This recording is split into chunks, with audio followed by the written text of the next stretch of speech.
وہاں ٹھیک ہے, اگر مائکرو فون لے لو تو زیادہ لوگوں کو بھی سمجھ آ جائے. السلام علیکم پیارے حضور. وعلیکم السلام ورحمۃ اللہ. جی سب سے پہلے تو میں آپ کی خدمت میں حضرت صلی اللہ علیہ وسلم کا سلام پیش کرنا چاہتا ہوں. تمہیں تو اگر 20 سال وقفے نو میں بیٹھے ہوئے تو آج تمہیں سلام یاد آیا ہے. نہیں, اصل میں ہمیشہ سے کنفیوز رہتا تھا کہ حدیث میں تو حضور صلی اللہ علیہ وسلم نے فرمایا کہ امام مہدی تک پہنچانا, تو چلو تمہارا قبول ہونا اور تمہارا پیدائشی ہونا, تمہارا سلام پہنچ گیا تھا ویسے ہی. جو نئے آنے والے ہیں وہ پہنچاتے ہیں, تم تو پرانے ہو گئے. جی چلیں, جزاک اللہ, آپ نے قبول فرمایا. حضور میرا سوال یہ ہے کہ ہم اللہ تعالیٰ سے بہت دعائیں کرتے ہیں اور اللہ تعالیٰ کے فضل سے اللہ تعالیٰ ہماری دعائیں قبول بھی فرماتا ہے, لیکن ہمیشہ میرے دل میں ایک آتا ہے کہ ہم کس طریقے سے اللہ تعالیٰ کا شکر ادا کر سکیں اٹھتے بیٹھتے.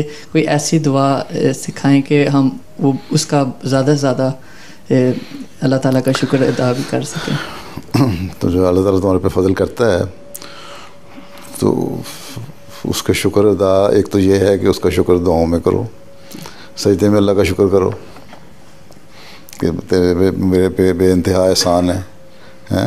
جس نے ایک دعا لکھ کے دی تھی کسی کو کہ تم نے مجھے گناہ پہ گناہ دیکھا اور ظلم سے ظلم دیکھا جو میں نے کیا, لیکن اللہ تعالیٰ نے مجھ پر احسان پہ احسان کیا اور انعام پہ انعام کیا. ٹھیک ہے, تو جب یہ چیزیں یاد کرو گے تو تمہارے اپنے جذبات نکلیں گے باہر. ٹھیک, پھر اگر کوئی زیادہ جاب کوئی کر رہا ہے یا کسی جگہ ہے یا ویسے ویل آف ہے, وہ غریبوں کی مدد کرے, اپنے چیریٹی میں دے یا کسی غریب کو دے, اس کسی کی مدد کر دے کسی لحاظ سے, تو یہ بھی اللہ تعالیٰ کا شکر ہے. اگر تمہارے پاس کوئی علم ہے تم دوسروں کو سکھاتے ہو تو یہ بھی اللہ تعالیٰ کا شکر ہے. جو بھی تمہارے کسی بھی کیپیسٹی میں تمہارے پاس کوئی بھی اچھی چیز ہے اور تم اس کا اظہار کر کے دوسروں کو اس سے فائدہ پہنچاتے ہو تو یہ بھی اللہ تعالیٰ کا شکر ہے. اللہ تعالیٰ کہتا ہے میری مخلوق کا حق ادا کرو, تو یہ بھی میرا حق ادا کرنا ہی ہے.